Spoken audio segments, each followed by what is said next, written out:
지금 해병대 관련된 문제에서요. 31일 날 오전에 뭐 이 수석 비서관 회의 뭐 이런 얘기가 자꾸 나오던데, 그럼 무슨 회의 이름 다 떠나가지고 그냥 그 어떤 방식으로도 이 대통령께 보고된 내용은 아예 없다라고 말씀하시는 거죠? 제가 보고 드린 내용 없습니다. 네, 아니 그러니까 실장님이 말고 뭐 국방부 장관이든 뭐 군사 비서관이든 실장님이든 국방부의 누군가든 그 어떤 누군가도 대통령께 요 사안을 보고한 건 없는 거죠? 네, 제 알기로 없습니다. 지금 뭐 국방부든 없다고 대통령 말씀드립니다. 확실하신 거죠? 네, 말씀. 그 누구도 요 사안을, 제가 그러니까 이게 무슨 어떤 회의체 이런 거 말고, 여전히 제가 아는 한 없는 것이죠. 네. 그래서 좀 없습니다. 그렇죠? 그냥 네. 이거는 사실 윤석열 대통령님은 그냥 아예 몰랐던 거잖아요. 그러면 지금 이 논리대로라면 그러셨을 겁니다. 사실 저는 진짜 네. 궁금한 게, 그럼 국방부 장관이 이 보니까 이 30일 날 뭐 거기에 뭐 대변인도 배석하고 정책실장도 배석하고 뭐 해병대 사령관도 배석하고 막 한 다음에 문서를 결제했어요. 그리고 그 다음 날 24시간도 안 돼서 긴급장관회의 소집해가지고 뒤집은 거잖아요.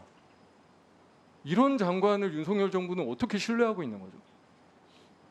장관이 판단을 바꾸었다고 본인의 판단이라는 얘기를 계속 하고 있는 것으로 아니 그러니까 제가 판단 알고 바꿨다고 있습니다. 했죠. 네. 네. 그래, 이 논리대로라면 장관이 판단을 바꾼 하루 거죠. 만에 예. 이렇게 중요한 사안, 이 전 국민적 관심이 있고 어마어마한 비극의 이 사안을 이렇게 뒤집는 말도 안 되는 짓을 했는데 이 장관을 어떻게 신뢰하시는 거죠? 그 부분에 대해서 사실은 이거는 비서실장님이든 안보실장님이든 국방부 장관 해임건이 사퇴건이 해야 되는 거 아닙니까? 파면하셔야 되는 거 아니에요?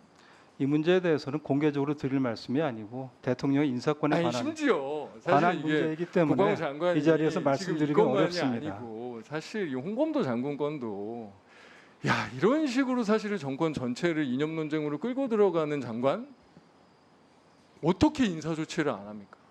이게 정상적인 정권이라면 이렇게 국정 운영에 부담을 주고, 사실 우리가 운영이 열어서 정말로 소중한 국민의 민생에 대해서 토론하고 고민하고 해야 되는 이 시기에 이런 이념 논쟁과 이런 말도 안 되는 국기문란 사안에 대해서 이야기하고 있는 그 책임 있는 장관, 그리고 사실 해병대 사령관도 마찬가지죠. 그렇게 비극적인 그런 문제에 책임이 있는 사령관 인사 조치는 왜 안 하세요? 왜 감싸고 두세요? 그게 진짜 사실이라면, 이게 대통령이 분노한 게 아니고 정말로 장관이 그냥 하루 만에 정말 너무 무능해가지고 하루 만에 정말 그 모든 참모들과 그렇게 해서 결재까지 한 사안을 하루 만에 뒤집었는데 그 장관은 왜 싸고 돌아요? 잘라야죠. 정상 아닙니까 그게? 해병대 사령관은 왜 제가 그럼 싸고 돕니까? 싸고 사단장은 왜? 싸고 도는 그리고 왜 그 이상들은 그냥 놔둬요? 왜 대대장들만, 왜 실무자들만, 왜 그 밑에서 고생하는 사람들만? 사실은 이번에 자료들이 다 나왔잖아요. 이 현장에 있던 대대장이 가보니까 너무 위험하더라. 카톡에 다 남아 있잖아요. 물이 너무 깊다. 그래서 도로 정찰을 우선으로 하되 그냥 그래도 막 구조대장이 막 압박 넣으니까 장화 닿을 수 있는 데만 조금 하는 게 어떻겠냐가 카톡이 다 남아 있어요. 그 대대장들만 지금 이첩의 대상으로 넣은 거잖아요. 이게 뭐 하는 짓입니까? 왜 국방부 장관이랑은 그냥 놔둬요? 정말로 대통령이 아무 상관이 없으면, 대통령이 그렇게 했으니까 분노했으니까 이걸 하루 만에 뒤집고 말도 안 되는 처리 과정, 사실 전혀 납득이 안 되잖아요. 지금의 처리 과정들이 어떤 국민들이 이걸 지금 납득하겠어요? 지금 박 수사단장 진짜 이 자료 다 보셨는지 모르겠는데 저는 입장문이나 이 자료 정말 다 봤거든요. 대회 공개된 자료는 제가 봤고요. 수사 결과 보고서는 제가 보지 않았다고 말씀드렸습니다. 그 결과 보고서를 보는 것이 제가 하는 일은 아니라고 아니 그 생각합니다. 내용에도 이 현장 대대장들의 카톡 내용들이 있어요. 현장 대대장들의 카톡 내용은 볼 결과 도저히 현장 대대장들만 할 수 없다. 이거는 분명하게 위에서 여단장 이상 여기가 7여단 지휘소 등등 해가지고 이 현장 대대장들은 사실은 부하들 집어넣기 싫었는데 너무 위험해 보였는데, 그래서 뭐 수트라도 있었으면, 잠수복 있었으면 막 이런 게 카톡에 다 남아 있으니까, 의원님, 그래서 현장 대대장들이 아니고 이거는 사단장 책임이다. 의원님, 그래서 이렇게 했다. 그 8명 중에 지금 자료가 다 나와 있고 제일 그거를 빼주는 일을 지금 국방부가 하고 있는 거고. 하급자 정말로 저는 믿고 싶어요. 왜냐하면 우리의 대통령이, 우리나라의 대통령이 어떻게 이렇게까지 제가 답을 못 드리겠습니다. 답 지금 1분 넘게 있거든요. 예, 그리고 답할 저 기회를 얘기 주시면 끝나면 답을 하겠습니다. 충분히 답 주실 수 있잖아요. 제가 말씀- 너무 답답해서 그럼 그래요. 질문하시고 물건에 차고요. 그리고 답을 하겠습니다. 아니 그러니까 아니 왜 주세요 이따가 너무 답답해서 그렇습니다. 너무 안타까워서 그렇습니다.